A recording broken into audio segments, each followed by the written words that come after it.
2017 жылдын 15 октябрында Кыргызстанда президенттик шайлоо болуп өттү.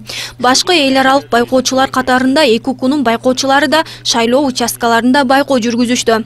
ЭКУКунун Кыргызстандагы өкүлчүлүгүнүн жетекчилиги баш болуп, бүгүнкү берген пресс-конференциясында шайлоонун өтүшү боюнча сын пикирлер көп айтылды. Шайлоо учурунда добуш бергендерге көрсөтүлгөн кысымдар менен акчага добуш сатып алуу көрүнүштөрү орун алганын билдиришти. Сергей Лебедевдин айтымында ЭКУК тарабынан байкоо жүргүзгөндөрдүн көпчүлүгү Борбор калаада болгондугун айтты. Наблюдатели работали в Кыргызской республике. Шайлоо учурунда Кыргыз республикасында 20 дайымкы байкоочулар иштешти.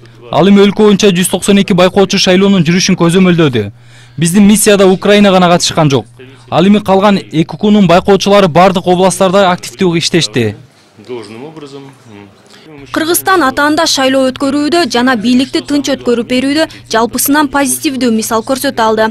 Бирок бир нече көйгөйлөр да орун алды, дейт эл аралык байкоочу Азай Гулиев. Они не смогли участвовать. Шайлоо тынч өттү, бирок бир нече маселелер жаралды. Анын бири Кыргызстандын жарандарынын көпчүлүгү чет мамлекетте кызмат өтүшөт. Алардын айрымдары биометрикалык каттоодон өтпөй калышкан.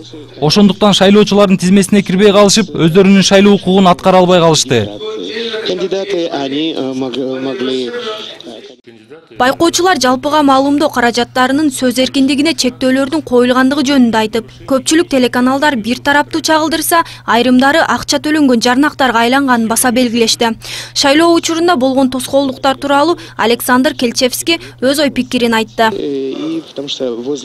Шайлоочулар добуштарын берүүдө жандарында байкоочулар карап турушту. Шайлоочулар жалгыз, эч кимдин көзөмөлүсүз добушун бере алышкан жок. Добуш берүүчүлөргө карата кысымдар да орун алды. Бул шайлоодогу негативдүү жагдай болуп эсептелинет.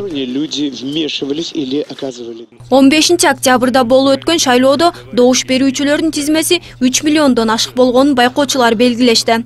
Жалпысынан шайлоо тынч өткөнүн айтып, бирок бир нече маселеге токтолуу менен президенттик шайлоонун кемчиликтерин жана артыкчылыктарын да белгилешти. Татына Субанова, Азамат Жумаделов, Next TV күнүн темасы үчүн.